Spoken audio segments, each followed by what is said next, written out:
Around 5,000 years before Christ, people already walked the land we now call France. They were farmers, fishermen, quiet souls living simple lives under open skies. But then, after centuries of slow time, a people arrived who would shake the very roots of history, the Celts, known to us as the Gauls. The Gauls were fierce, passionate, and powerful. Warriors, yes, but not without culture. They had music, they had poetry, they held great feasts and festivals. Their tribes competed fiercely with one another, yet stood shoulder to shoulder when a common enemy appeared. Their homeland was a world of dense, ancient forests, rivers like the Seine and the Rhone cutting through its heart, and a life that, for all its harshness, felt wild and beautiful. In the shade of great oak trees, the Druids, the sacred priests of the Gauls, performed their mysterious rites. Then, in 58 BC, a man entered this land whose name history would never forget, Julius Caesar. He came with his legions. He fought. He killed. And by 51 BC, he had brought the Gauls to their knees. The great hero of Gallic resistance, a warrior named Vercingetorix, surrendered with his hands bound and died in a Roman prison years later. But the spirit of the Gauls did not die. Slowly, quietly, it blended with the Roman soul. And from that union, something new was born. Neither fully Gallic nor fully Roman. Something altogether its own. 4 centuries of Roman rule transformed Gaul from the ground up. Great cities rose in magnificent splendor. Lugdunum, which became Lyon, Lutetia, which became Paris. Nimes, whose vast amphitheater still stands today. Roads were built. The Latin tongue replaced the Celtic languages across the land. And Christianity, which arrived in the 1st century AD, slowly and tenderly won the hearts of the people, changing life as they knew it forever. But Rome was not eternal. In the 5th century, waves of Germanic tribes swept in from the east. The Visigoths, the Burgundians, and above all, the Franks. It was the Franks who gave their name to the entire land, embedding themselves in the memory of every generation that followed. Their kingdom grew steadily, and from its rising, one name shone brighter than the rest: Clovis. Clovis, king of the Franks, converted to Christianity in 496 AD. Legend tells us that, in the heat of a brutal battle, he made a vow: if he emerged victorious, he would give his faith to the God of the Christians. This was no simple choice. It was a seismic shift, political and spiritual at once. From that moment on, the Frankish kingdom bound itself to the church, and that bond would endure for centuries. If one man deserves to be called the father of Europe, it is Charlemagne. He ascended to power in 768 AD, and within a few short decades built an empire stretching from Spain to modern-day Germany, from Italy to Denmark. On Christmas Day of the year 800, the Pope placed the imperial crown upon his head inside St. Peter's Basilica in Rome. In that singular moment, the bond between earthly power and divine authority was sealed for generations to come. Yet Charlemagne was more than a conqueror. He was a man in love with knowledge. He built schools in his court, invited scholars from across Europe and even from Arab lands, and commanded that ancient texts be copied so they would never be lost. He himself could not read, yet he slept with a writing tablet under his pillow, trying night after night to learn. This image, a warrior king struggling to trace letters in the dark, reveals the deeply human soul beneath the Iron Crown. But empires do not live forever. After Charlemagne's death, his grandsons tore the great realm apart. In 843, through the Treaty of Verdun, they divided it among themselves. The westernmost portion, Francia Occidentalis, became the seed from which modern France would eventually bloom. Meanwhile, Vikings raided from the north, Arabs pressed from the south, and this young, tender land had to find a way to survive amidst the storm. The Middle Ages were for France a time of dazzling contradiction, shadow and light entwined. On one hand, peasants struggled in poverty and disease. The Black Death in the 14th century wiped out a third of Europe's population. Entire villages fell silent. Fields were abandoned. People lived each day not knowing if death would claim them before nightfall. And yet, on the other hand, soaring Gothic cathedrals were being built. Monuments so breathtaking, they still steal the breath today. Construction of Notre Dame de Paris began in 1163. Think of it, generations came and went. Fathers laid the first stones. Sons continued the work. Grandsons saw it rise to the sky. The cathedral became a living history unto itself, witness to coronations, wars, revolutions, and countless loves, and to the horrifying blaze of 2019, which broke hearts around the world. Notre Dame is not merely a building, it is memory made of stone. Then came the war with England, a war that would last 100 years, a war that seemed to have no end. The French were losing. Defeat was written in the air. And then, a miracle. A girl of 18 from a tiny village claimed she heard the voices of angels. She said she had a mission to save France. Her name was Joan of Arc. Joan put on armor and took up a sword. She led an exhausted, broken army and led it to victory. She lifted the siege of Orléans. She guided King Charles VII to his coronation, an act that seemed almost impossible. But in the end, she was captured by the English. And in 1431, in the city of Rouen, she was burned alive. She was 25 years old. Today, Joan of Arc is the patron saint of France, the embodiment of everything the French wished to be: courageous, idealistic, and utterly unbreakable. In the 16th century, the winds of the Renaissance blew in from Italy, and the French kings were swept away by them. Francis I fell madly in love with art and learning. He brought Leonardo da Vinci himself from Italy, the same genius who had painted the Mona Lisa and designed machines centuries ahead of their time. Leonardo spent his final years in a chateau near Amboise and breathed his last in the arms of the King of France. He was a man of extraordinary greatness. Magnificent chateaux rose across the land. Chambord, with its 440 rooms, Fontainebleau, where kings dwelt for centuries, and later Versailles, which took the breath away from every soul who beheld it.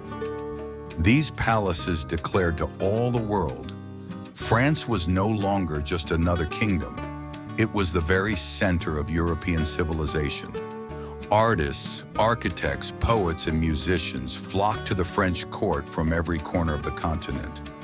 But the Renaissance was also drenched in blood. Religious wars between Catholics and Protestants tore France apart for decades. On the night of St. Bartholomew's Day, in August 1572, thousands of Protestant Huguenots were massacred in Paris. The church bells, which should have rung in the joy of dawn, rang instead as a signal for slaughter. The streets ran red. It was a wound that took a very long time to heal. In 1643, a 5-year-old boy named Louis became King of France. As a child, he watched with his own eyes as powerful nobles rose up against the throne, and he never forgot the lesson.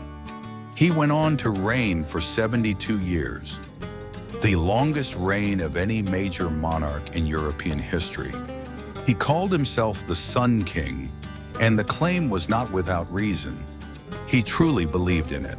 Louis XIV transformed Versailles from a modest hunting lodge into the largest palace in the world. 10,000 people lived within its walls. 1,400 fountains played in its gardens. The grounds stretched to the horizon, and the Hall of Mirrors, 700 mirrors blazing with light, was a declaration of a power that intended to dazzle the entire world. Those who laid eyes on it were left speechless. But all this splendor was built on the breaking backs of the people. French peasants drowned in poverty while the nobility waltzed and feasted at Versailles. Louis had cleverly taught the aristocracy that safety lay in staying close to the palace. A brilliant trap. Yet in that very brilliance, the seeds of revolution were quietly being planted. When people starve while their king holds banquets, the storm is never far away. The year was 1789. Bread had become unbearably expensive. The people were hungry. The treasury had been bled dry by costly wars. Louis XVI, hesitant, weak, trembled upon his throne. The National Assembly was formed, and then something happened that changed the world. On the 14th of July, the people of Paris stormed the Bastille. The Bastille was the very symbol of absolute royal power, a fortress where opponents of the king were imprisoned without trial. When its walls came down, more than a prison fell. An entire world collapsed. And that was the king's greatest fear, realized at last. The French Revolution cried out three words that echoed across the centuries: liberty, equality, fraternity. These words, still carved into the heart of the French Republic today, were written in those days with blood. King Louis XVI and Queen Marie Antoinette were sent to the guillotine. Thousands lost their heads during the Reign of Terror. Revolutions that begin in the name of freedom sometimes perish inside the very monster of violence they unleash. The revolution showed the world that a nation could seize its own destiny, but it also showed that freedom without order collapses into chaos. It was a lesson France paid for dearly, and then passed on to the rest of the world, so that all might learn from it. From the chaos of revolution, a man emerged. He was short in stature, but his ambitions knew no horizon. Napoleon Bonaparte, son of a Corsican lawyer, seized power in 1799 and declared himself Emperor of France in 1804. At his coronation, he took the crown from the Pope's hands and placed it on his own head to make clear that his power came from God, not from the church. It was the first time anyone had dared to do such a thing. Napoleon was a genius of war. His armies swept across Europe: Spain, Austria, Prussia, Italy, Poland. At the height of his power, half the continent lay under his command. But one catastrophic mistake undid everything: Russia. In 1812, he marched into Russia with 600,000 soldiers. He took Moscow, but the Russians set their own city ablaze and retreated, letting the winter do the work. The Russian cold destroyed the Grande Armée. Only 100,000 men returned, their bodies broken, their spirits shattered. He was finally defeated at Waterloo and exiled to the remote island of St. Helena in the South Atlantic. There, in loneliness and isolation, he died. But what he left behind endures: the Napoleonic Code, a coherent, modern legal system that still forms the foundation of law in many countries across the world, including Iran. After Napoleon, France entered decades of turbulence. Monarchy returned, then revolution struck again, then a republic, then a second empire, then collapse once more. It was far from ordinary. In 1870, Prussia crushed France, laid siege to Paris, and captured Emperor Napoleon III. Alsace and Lorraine were lost. The people of Paris were reduced to eating rats and the animals from the zoo. The state of the country was horrifying beyond words.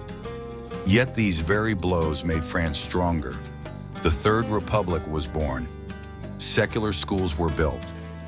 Women's rights expanded, and Paris transformed into the world capital of art and literature. Victor Hugo, Balzac, and Zola wrote. Rimbaud and Baudelaire sang their verse. Monet, Renoir, and Cézanne painted visions of breathtaking beauty. This era, called the Belle Époque, the beautiful age, was the flowering of French culture at its most luminous. In 1889, the Eiffel Tower was erected for the World's Fair in Paris. Everyone hated it. Artists and intellectuals wrote furious letters of protest. Even Gustave Eiffel himself never imagined this iron structure would survive more than 20 years. But it stood, and now it is not merely the symbol of a nation, it is the symbol of dreaming itself. August 1914, World War I. Germany attacked France. 4 years of hell in the trenches of northern France. Mustard gas, massive artillery, millions of dead.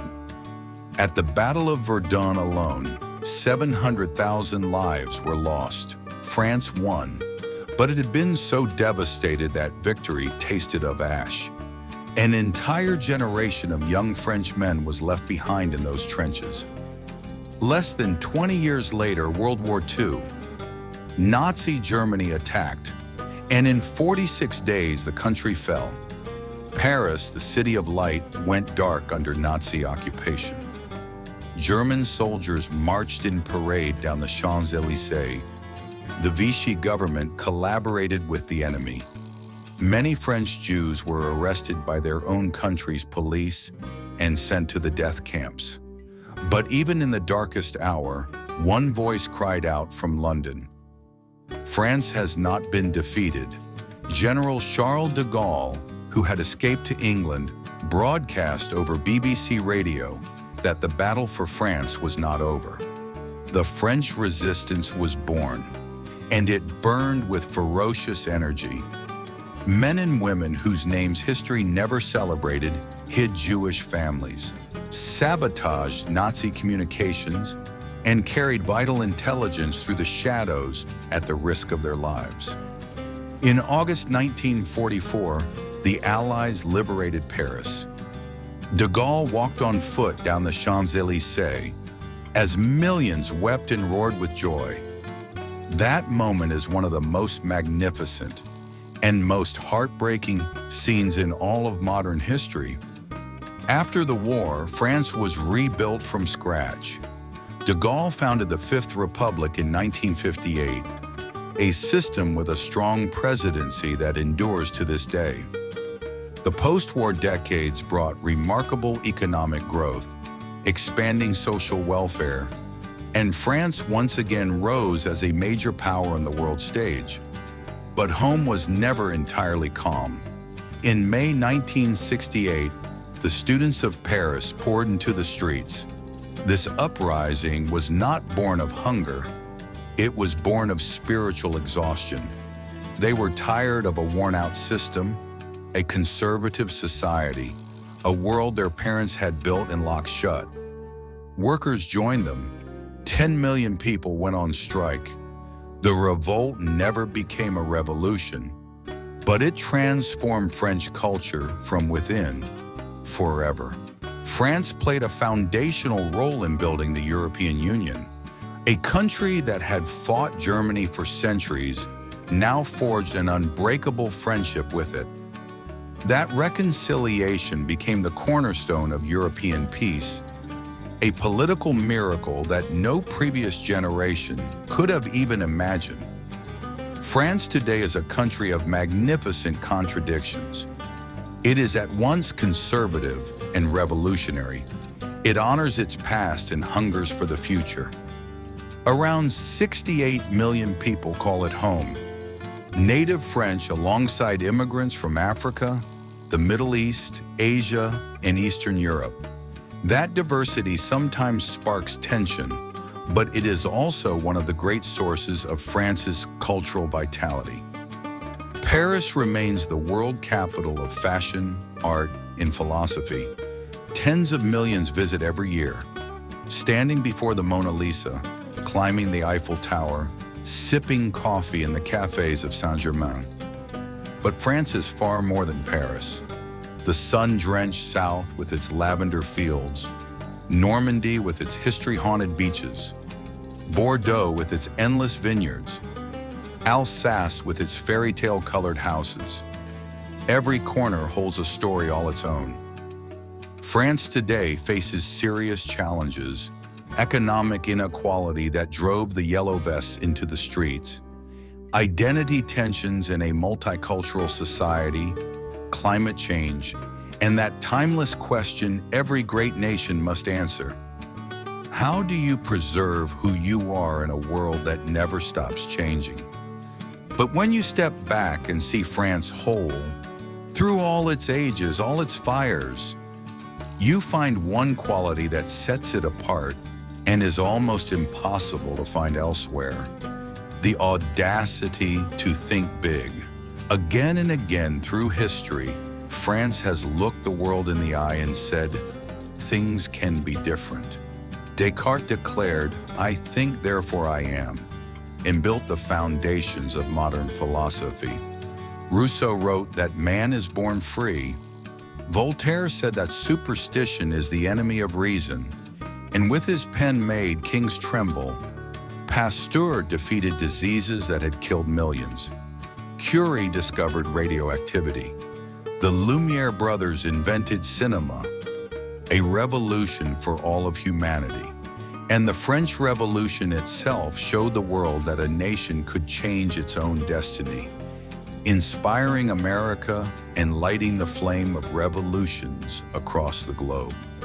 France has emerged from the Gauls and the Romans, from the Franks and the 100 Years' War, from a bloody revolution, from Napoleon, from 2 catastrophic world wars, and from crisis after crisis, each time a little broken but never destroyed.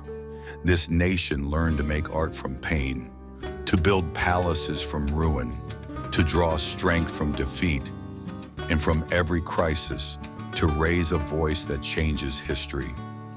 And perhaps that is the secret of France, a country that never surrendered, not to outside enemies and not to its own inner fears. It kept moving forward.